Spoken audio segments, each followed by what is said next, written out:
Vamos a reflexionar en Lucas, capítulo 17, versículos del 1 al 10.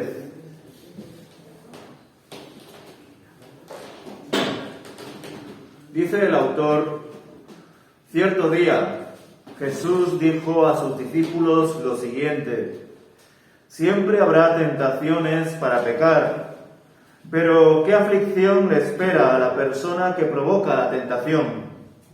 Sería mejor que se arrojara al mar con una piedra de molino alrededor del cuello que hacer que uno de estos pequeños caiga en pecado. Así que cuídense. Si un creyente peca, repréndelo. Luego, si hay arrepentimiento, perdónalo.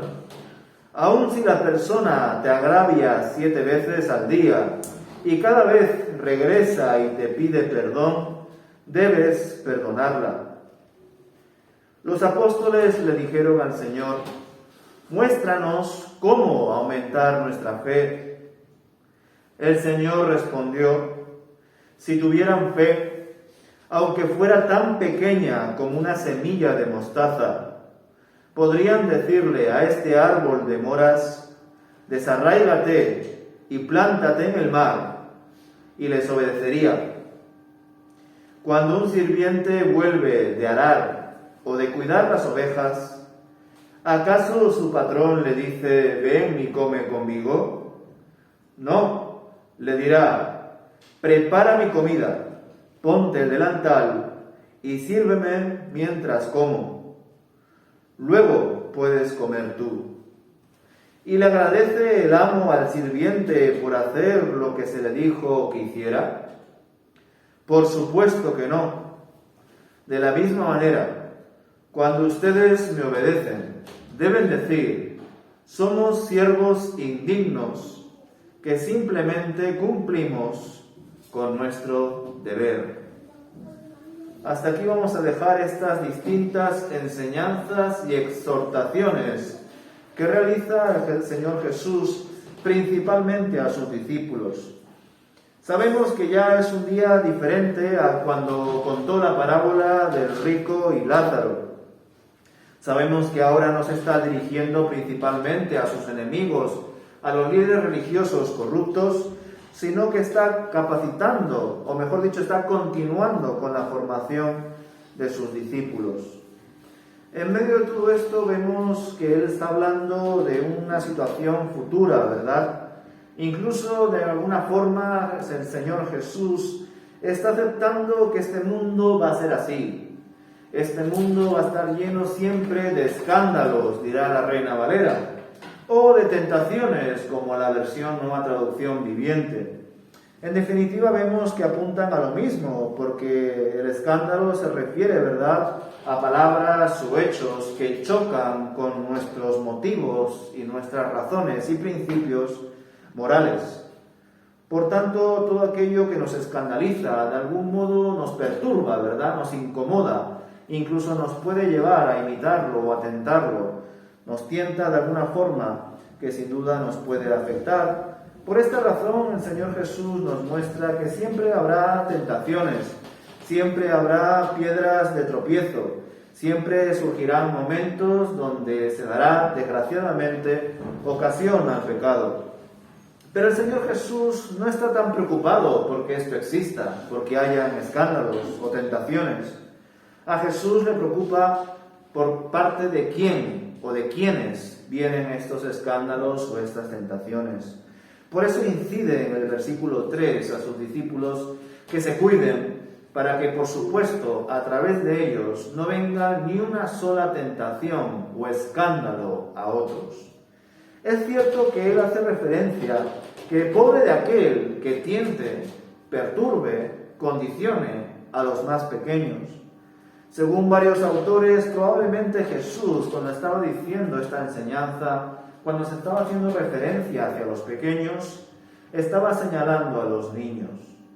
Pero también podríamos pensar quizá en aquellos pequeños discípulos que estaban recién creciendo en el Señor, ¿verdad?, aunque la mayoría entiende que se referían a los niños. De algún modo entendemos que la responsabilidad de los niños, de que ellos anden rectamente, está bajo el cargo de los padres, pero también bajo el cargo del colegio, la sociedad y el entorno. Vemos también que sin duda los discípulos de Jesús van a ser puestos en lugares de liderazgo, de influencia, y cada error que ellos cometan va a ser maximizado, va a ser visto públicamente. Eso se ve desde los principios de los años de la historia de la Iglesia, ¿verdad? Cómo desgraciadamente muchos líderes religiosos, dependiendo de si hablamos de una iglesia más independiente o de la Iglesia católica, cómo sacerdotes y obispos corruptos estaban influyendo negativamente en la religión cristiana, al igual como lo hicieron muchos fariseos y saduceos y escribas a la religión del judaísmo. Por eso es que Jesús de algún modo les advierte de que ellos no deben tentar a nadie, porque sin duda van a ser de influencia para muchos.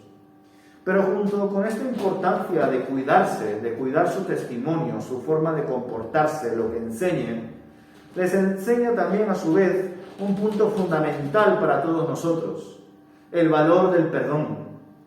Y el perdón, desgraciadamente, es una de las asignaturas más pendientes de los evangélicos, y se supone que como evangélicos no solamente decimos que creemos en el Evangelio, sino que lo estamos viviendo. Y el Evangelio es precisamente eso: perdón, reconciliación, reconsideración de mi vida y arrepentimiento de ella. Dice que si un creyente peca, repréndelo. Luego, si hay arrepentimiento, perdónalo. Aun si la persona te agravia 7 veces al día y cada vez regresa y te pide perdón, debes perdonarla. Bajo mi percepción, todos estos versículos del 1 al 10 son característicos porque Jesús, bajo mi percepción, lo vuelvo a repetir, creo que usa muy a menudo el recurso literario de la hipérbole. Jesús está exagerando a menudo, y aquí lo hace no evidentemente desde un sentido negativo, sino para impactar en sus oyentes. Aquí el Señor Jesús está exagerando la idea de perdonar, porque dice: aun si tu hermano peca contra ti 7 veces en un mismo día, perdónalo si se arrepiente. Yo creo que probablemente si una persona te falla en cualquier cosa, te ofende en cualquier cosa, y lo hace 7 veces el mismo día y aparentemente se arrepiente, pues yo diría que no se arrepiente de verdad. Porque una cosa es cometer el mismo error de vez en cuando, una vez al mes, una vez al año, pero que estés cometiendo 7 veces el mismo error durante el día, probablemente es una forma de enseñar que tiene Jesús, de decirle que nosotros debemos tener un corazón dispuesto a perdonar. Al igual que antes dijo una exageración muy grande, ¿verdad? Aquellos que son de escándalo, de tentación para los pequeños, más les vale que cojan una piedra de un molino y se lo pongan alrededor del cuello y se lancen al mar. Si leemos este versículo en la boca de Jesús como algo literal, es decir, que Jesús lo está diciendo tal cual, sin exagerar o sin usar ningún tipo de recurso literario, estaríamos afirmando que Jesús dice que si tú estás causando daño a alguien, mejor mátate. Y por supuesto que Jesús no está diciendo eso. Es más, Jesús va a enseñar siempre la importancia de identificar tus errores, arrepentirte y subsanar los daños que hayas cometido en las personas que lo hayas hecho, ¿verdad? Sin embargo, Jesús está usando estos recursos porque quiere impactar en sus oyentes, principalmente en sus discípulos. Por otro lado, nosotros sabemos que el asunto del arrepentimiento es importante en el Evangelio, al igual que el perdón. No es lo mismo arrepentirse que sentir remordimiento. Esto es un matiz que probablemente ya lo habéis escuchado más de una vez. Cuando una persona siente remordimiento por algo que ha hecho, generalmente no es porque esté consciente para sí mismo de lo que ha hecho está verdaderamente mal, sino que de algún modo asume por la sociedad que ese acto o esas palabras que ha dicho son malas, están equivocadas porque se le han enseñado así, pero verdaderamente esa persona no lo cree así. La diferencia fundamental entre el remordimiento y el arrepentimiento es que el arrepentimiento implica cambio de mentalidad, lo que en griego se escribe como metanoia, cambiar nuestra mente. Cuando verdaderamente nos arrepentimos, ya no solamente estamos haciendo todo lo posible para no caer en ese mismo pecado, sino que incluso nuestra forma de concebir aquello que lo hemos hecho ha cambiado. Un ejemplo muy evidente es cuando un hombre o una mujer engaña a su pareja, ¿verdad? Si verdaderamente no ha entendido, no ha reflexionado que lo que ha hecho no solamente está mal porque lo diga la sociedad o porque lo diga su pareja o su suegra o quien sea, sino que verdaderamente se ha dado cuenta de todo el daño que hay detrás de una infidelidad y que probablemente la confianza no se va a volver a recuperar como antes.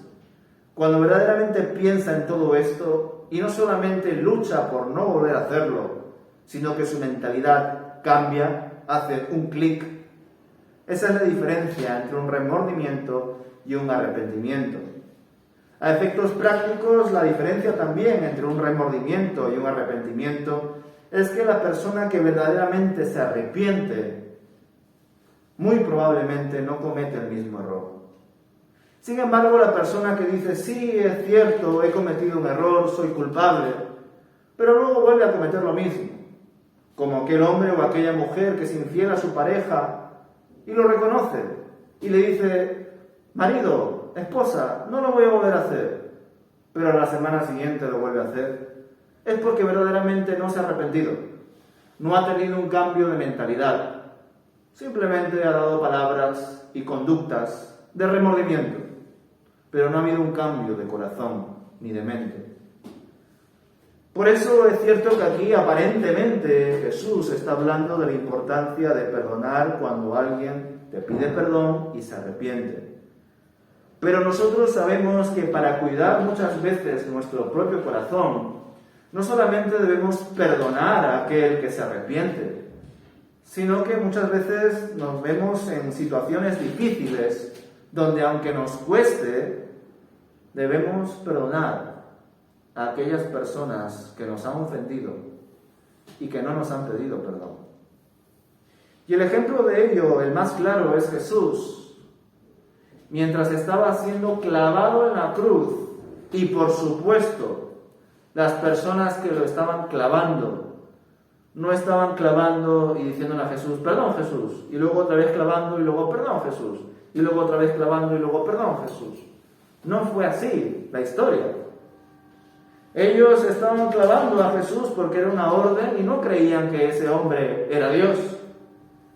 Y sin embargo Jesús pedía perdón a su Padre por ellos porque no saben lo que hacen.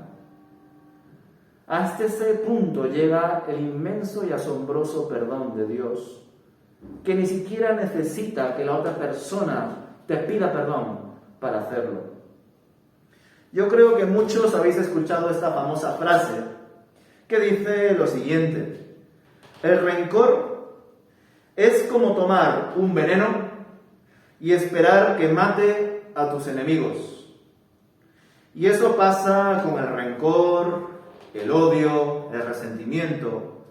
Todos estos sentimientos donde de algún modo sientes rabia por esa persona que te ha ofendido y que tú acumulas todas esas emociones en tu interior y que incluso puedes llegar a pensar mal de esa persona, ignorarla, darle por muerto, lo que tú quieras.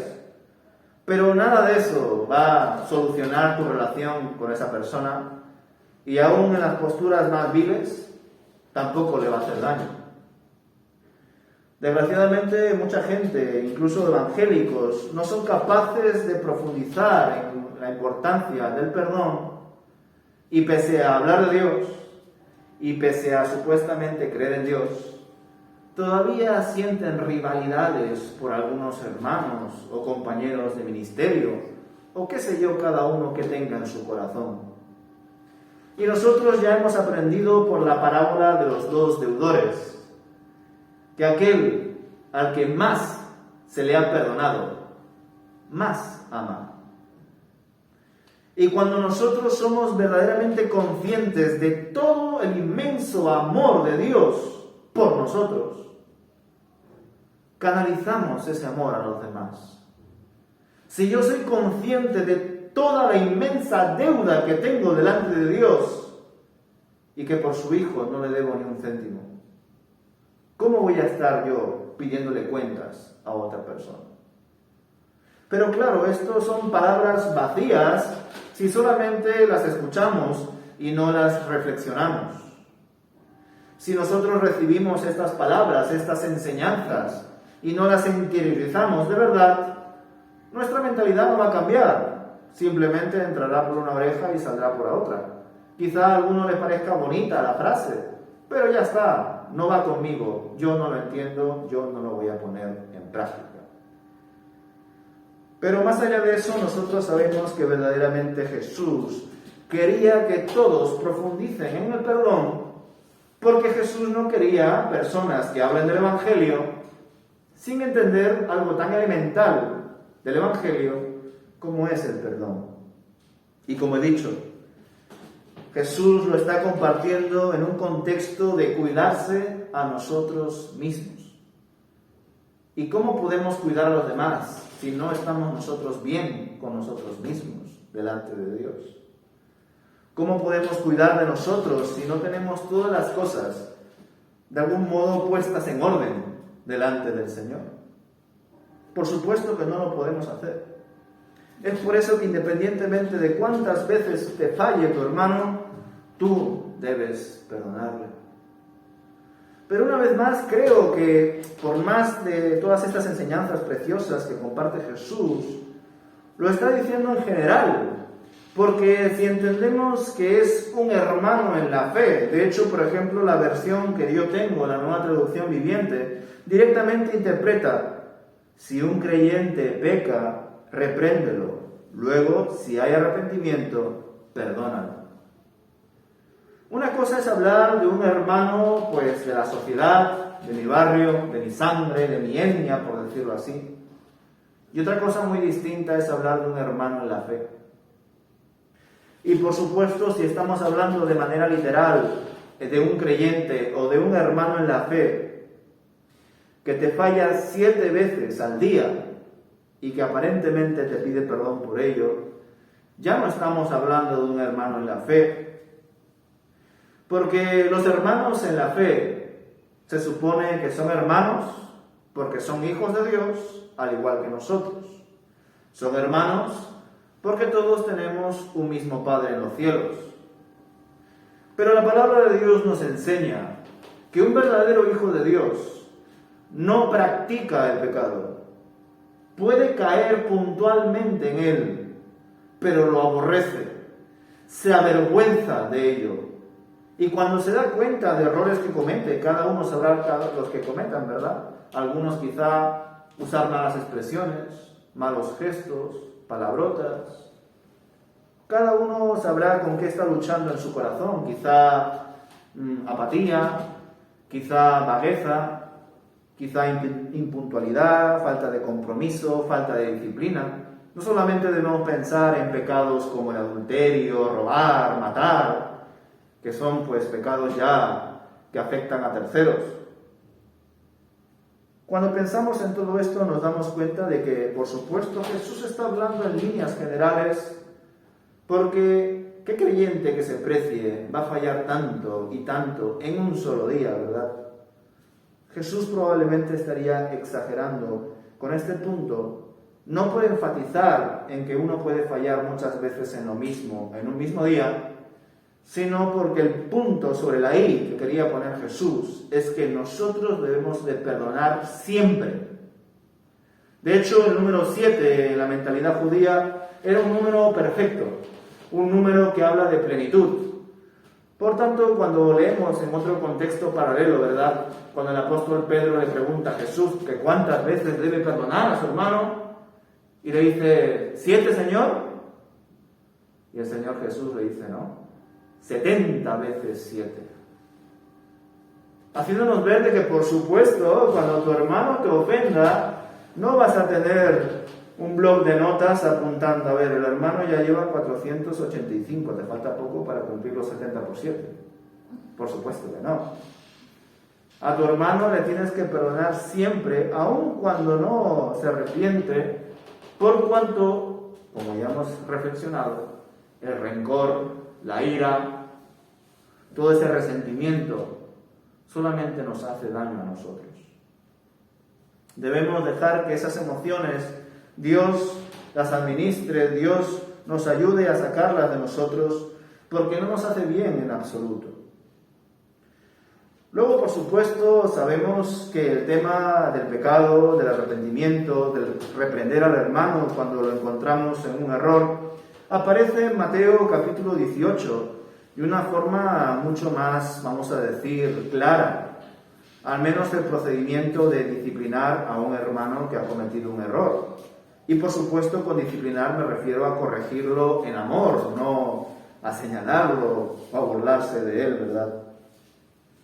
Leemos en Mateo capítulo 18, versículos del 15 al 20, cómo corregir a un hermano.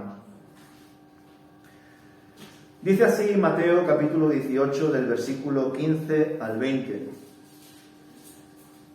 Si un creyente o hermano peca contra ti, háblale en privado y hazle ver su falta. Si te escucha y confiesa el pecado, has recuperado a ese hermano.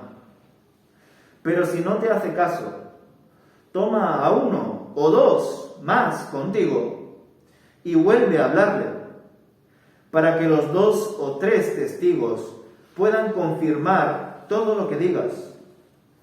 Si aún así la persona se niega a escuchar, lleva el caso ante la iglesia. Luego, si la persona no acepta la decisión de la iglesia, trata a esa persona como a un pagano o como a un corrupto cobrador de impuestos.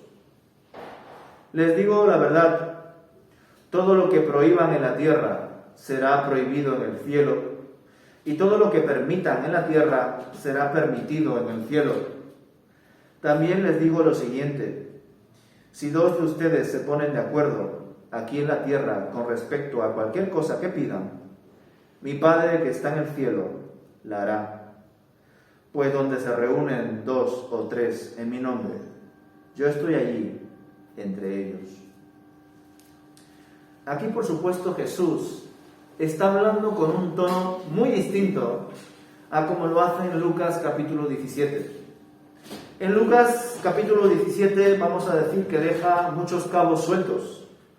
Porque sí, se nos dice sobre la importancia de perdonar, pero no habla de la importancia de disciplinar, corregir, orientar a un hermano que está cometiendo muchos errores.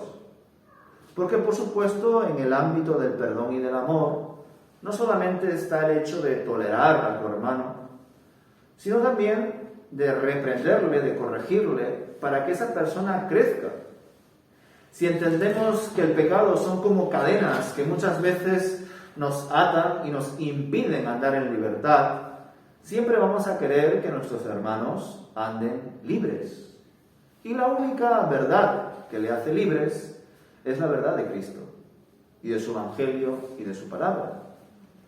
Por tanto, es bueno, por supuesto, comparar textos de un Evangelio con otro, porque nos hace ver los tonos en los que Jesús puede hablar a la comunidad. Por supuesto que una persona que comete muchas veces un error debe ser de algún modo señalado con el fin de que pueda corregir su vida y cuidar su testimonio. Para ello es importante, si el asunto ha surgido en privado, solucionarlo en privado. Si ha surgido en público, solucionarlo en público. Si es un problema de 2 personas, primero hablarlo entre ellos y luego contar con 1 o 2 hermanos más, para que también haya pruebas de que se está buscando la reconciliación.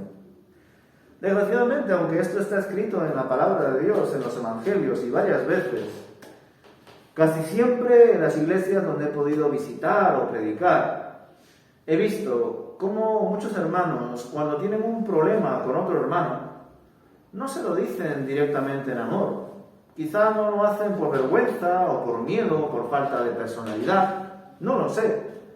Prefieren decírselo a otra persona y de algún modo fomentar lo que destruyó al pueblo de Israel: la murmuración, el cotilleo, el señalar al otro, el levantar falso testimonio. Muchos creen que es un comportamiento común a algunas sociedades y culturas, ¿verdad? Lo de hacer chismes, levantar mentiras, exageraciones, en vez de solucionar los problemas con la persona de manera educada, sin violencia, de manera clara, ¿verdad? Algunos lo han pensado, incluso lo han dicho en las noticias y entrevistas, ¿verdad? Que probablemente Will Smith debería haber reaccionado muy distinto a la ofensa que realizó Chris Rock con su mujer que sufre alopecia. Que mejor se lo hubiese dicho en privado, o que incluso se lo haya dicho públicamente, pero no dándole una bofetada, sino diciéndole directamente con el micro: Chris Rock, has ofendido gravemente a mi esposa porque ella está sufriendo de alopecia.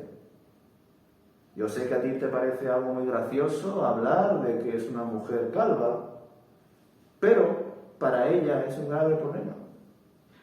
Por favor, no digas eso de mi mujer. Qué distinto hubiese sido, ¿verdad?, si Will Smith hubiese reaccionado así.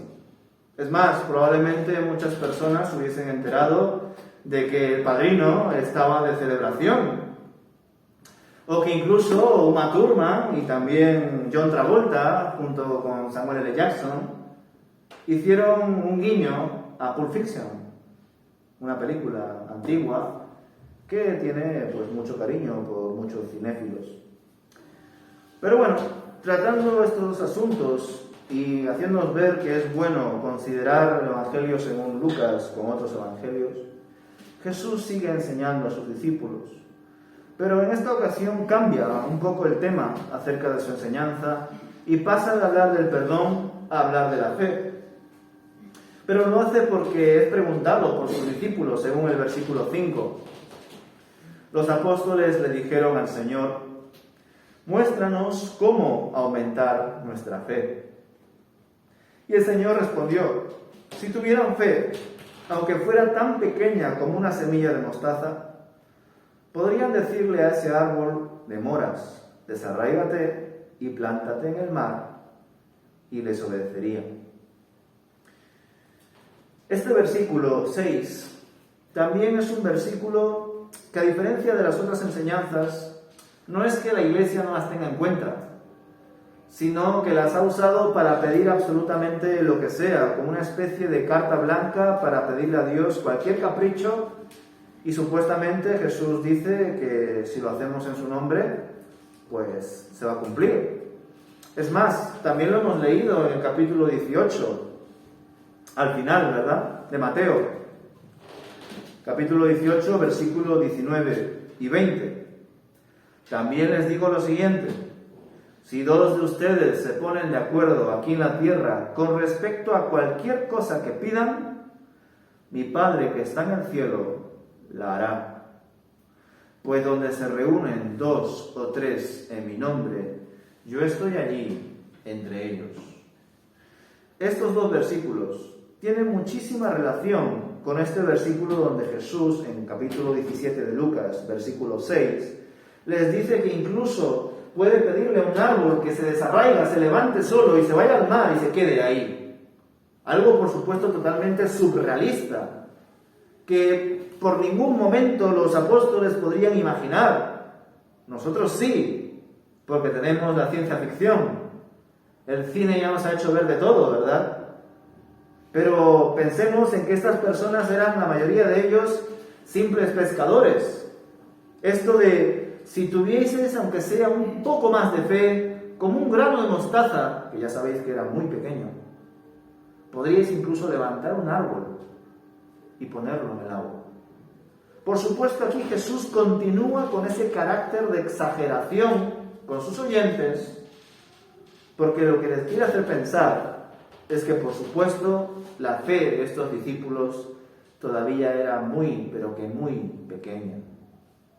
Sabemos que la fe es un don de Dios y por tanto es un don que si no se usa, si no se trabaja, si no se invierte, se atrofia.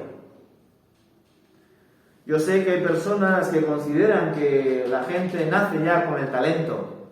Otros creen que el talento se hace con la disciplina. Por ejemplo, con el fútbol, ¿verdad? Algunos dicen que Messi ya nació con ese corazón y ese amor y esa técnica para el fútbol.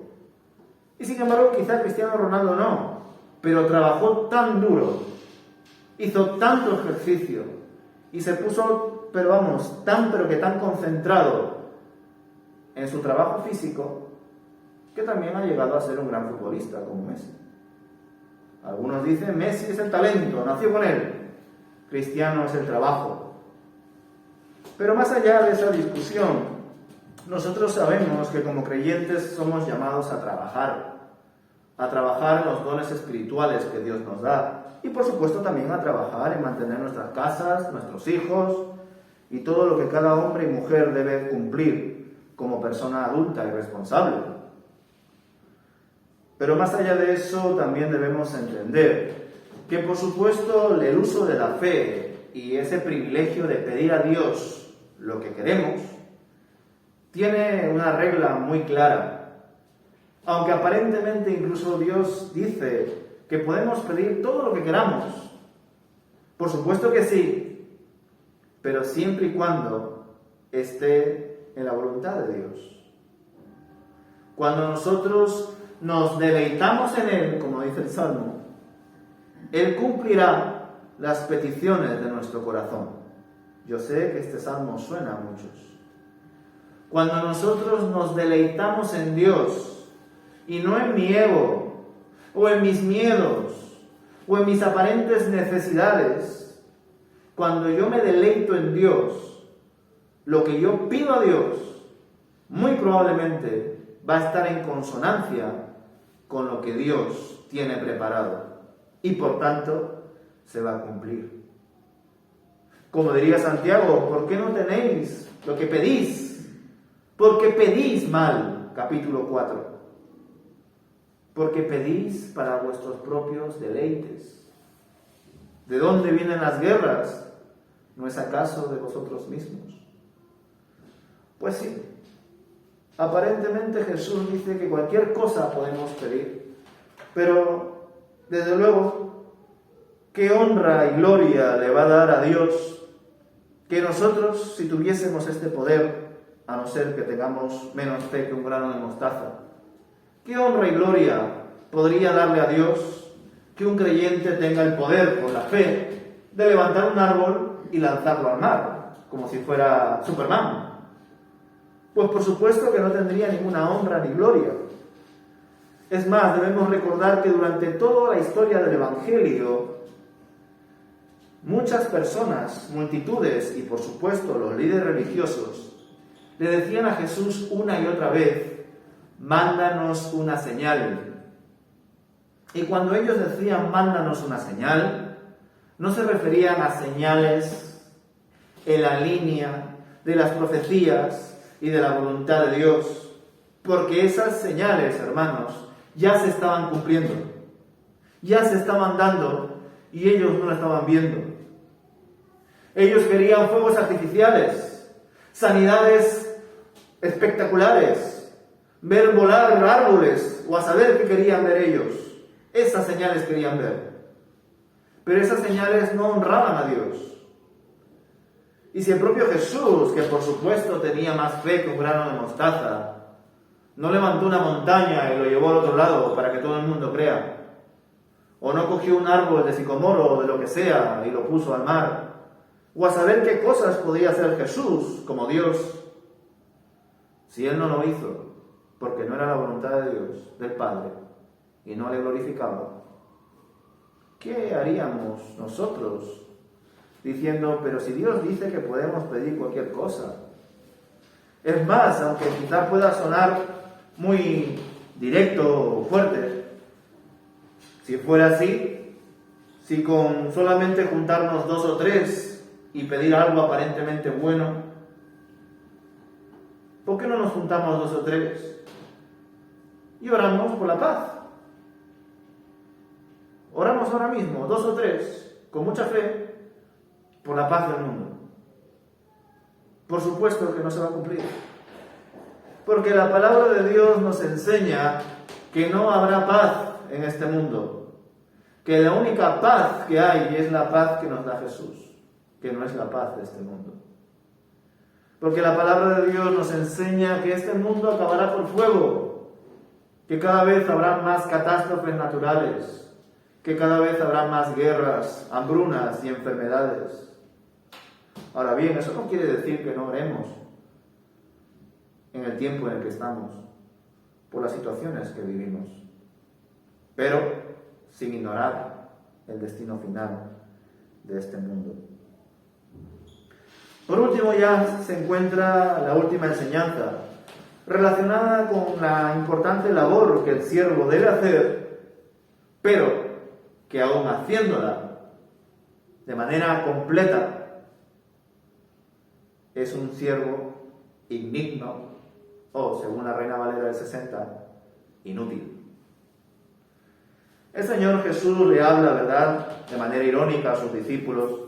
Si un sirviente termina de trabajar en la tierra del campo de su amo, o de cuidar los animales también de su amo, sus ovejas, cabras, lo que tenga, ¿acaso el patrón de esas tierras le va a decir: bueno, sirviente, muchas gracias, ahora ya te puedes sentar conmigo a comer? Por supuesto que no. El amo le va a decir: muy bien, ahora ayúdame a servir la mesa, atiéndeme, y luego ya, cuando termines tu labor aquí, comerás tú. Porque esa es la labor de un sirviente, de un mayordomo. Y es importante que Jesús hable de esta línea, porque Jesús estaba hablando a sus discípulos, y aunque quizá no se vea muy claro, aquí lo que Jesús estaba demandando de sus discípulos era iniciativa. Si solamente hacéis lo que se os manda, sois indignos e inútiles. Si hacéis más, ahí la cosa cambia. Desgraciadamente hoy en día no hacemos ni siquiera lo que se nos manda. Así que peor que indignos y peor que inútiles somos. Ahora bien, aquí aparentemente Jesús está hablando de un amo y de un sirviente, donde el amo es muy tajante, muy duro con su sirviente. Pero no debemos olvidar que cuando el sirviente hace las cosas como debe hacerlas e incluso hace más, el amo sí tiene buenas palabras para su sirviente. Y eso lo leemos, y ya estamos acabando, en Mateo capítulo 25, versículo del 14 al 30. Mateo capítulo 25, versículos del 14 al 30. Una parábola muy conocida, la parábola de los talentos. Dice el Señor Jesús: también el reino del cielo puede ilustrarse mediante la historia de un hombre que tenía que emprender un largo viaje. Reunió a sus siervos y les confió su dinero mientras estuviera ausente. Lo dividió en proporción a las capacidades de cada uno. Al primero le dio 5 bolsas de plata, al segundo 2 bolsas de plata, al último 1 bolsa de plata. Luego se fue de viaje. El siervo que recibió las 5 bolsas de plata comenzó a invertir el dinero y ganó 5 más. El que tenía las 2 bolsas de plata también salió a trabajar y ganó 2 más. Pero el siervo que recibió una sola bolsa de plata cavó un hoyo en la tierra y allí escondió el dinero de su amo.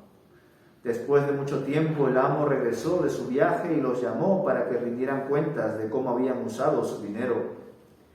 El siervo al cual le había confiado las 5 bolsas de plata se presentó con 5 más y dijo: Amo, usted me dio 5 bolsas de plata para invertir y he ganado 5 más. El amo lo llenó de elogios. Bien hecho, mi buen siervo fiel. Has sido fiel en administrar esta pequeña cantidad, así que ahora te daré muchas más responsabilidades. Ven a celebrar conmigo. Se presentó el siervo que había recibido las 2 bolsas de plata y dijo: Amo, usted me dio 2 bolsas de plata para invertir y he ganado 2 más. El amo dijo: Bien hecho, mi buen siervo fiel. Has sido fiel en administrar esta pequeña cantidad, así que ahora te daré muchas más responsabilidades. Ven a celebrar conmigo. Por último se presentó el siervo que tenía una sola bolsa de plata y dijo: Amo, yo sabía que usted era un hombre severo, que cosecha lo que no sembró y que recoge las cosechas que no cultivó. Tenía miedo de perder su dinero, así que lo escondí en la tierra. Mire, aquí está su dinero de vuelta. Pero el amo le respondió: Siervo perverso y perezoso, si sabías que cosechaba lo que no sembré y recogía lo que no cultivé, ¿por qué no depositaste mi dinero en el banco? Al menos hubieras podido obtener algún interés de él. Entonces ordenó: Quítenle el dinero a este siervo y désenlo al que tiene las 10 bolsas de plata. A los que usan bien lo que se les dará aún más y tendrán en abundancia. Pero a los que no hacen nada, se les quitará aún lo poco que tienen. Ahora bien, arrojen a este siervo inútil a la oscuridad de afuera, donde habrá llanto y rechinar de dientes. Vemos que probablemente lo suficiente que estos 3 siervos podrían haber hecho, como le ha dicho al tercero, es coger ese dinero, llevarlo al banco y ganar unos intereses. Pero 2 de ellos hicieron más. 2 de ellos duplicaron lo que recibieron. 5 bolsas de plata, 10 te doy, Señor. 2 bolsas de plata, toma el doble, Señor. Pero sin embargo, el que solamente le dio 1 tuvo tanto miedo que ni lo suficiente que podía haber hecho, que es llevarlo al banco y dar beneficios, lo hizo. Pues sin duda nos damos cuenta de que cuando hacemos solamente lo mínimo, lo necesario, pues por supuesto no hay ningún mérito. Pero desgraciadamente mucha gente como creyente no hace ni siquiera eso. Y da tristeza ver que ni siquiera llegamos a cumplir con lo más básico de nuestro llamado. Porque tenemos una nueva vida para vivirla, no para estar haciendo aparentemente lo que hacen los muertos que están ahí afuera. Y me refiero a muertos espirituales, porque están vivos a nivel carnal y están haciendo lo que quieren. En definitiva, concluimos que el Señor Jesús comparte una serie de enseñanzas y exhortaciones acerca del perdón y de la fe, que tienen como eje principal el cuidarnos de nosotros mismos y, en consonancia, cuidar a los demás. No caer en tentaciones ni provocarlas, en perdonar de manera indefinida, en trabajar en nuestra fe y en servir en todo lo posible y hacer incluso más, pero siempre todo lo que pidamos, todo lo que hagamos, el perdón que demos, todo el servicio que podamos ofrecer en nuestra vida, en nuestra familia y en la iglesia, que todo sea para la gloria de Dios.